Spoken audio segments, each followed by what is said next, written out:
The air filter removes any dirt, dust, or other debris before it can enter the engine. Debris can easily plug the carburetor, making the tool run poorly or not start at all. If dirt gets into the engine, serious damage can occur. The air filter should be inspected often and replaced at least once per year, or more as needed. Replacing the air filter is a repair that you can do yourself, and I'm going to show you how. Hi, I'm Mark Socha.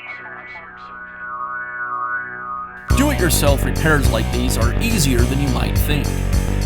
From lawn machines to cordless drills, kitchen mixers, Outdoor grills. our how-to videos walk you through each repair from start to finish. So doing it yourself means never having to do it alone. Let's get started. I'll begin by removing the air filter cover.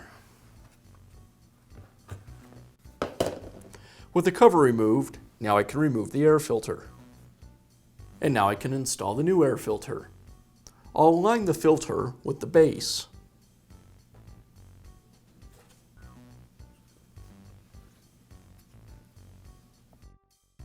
And then reinstall the cover. And that's how easy it is to replace the air filter on your small engine. Be sure to check back often for new videos and expert advice. If you found this video helpful, give us a thumbs up. And leave a comment.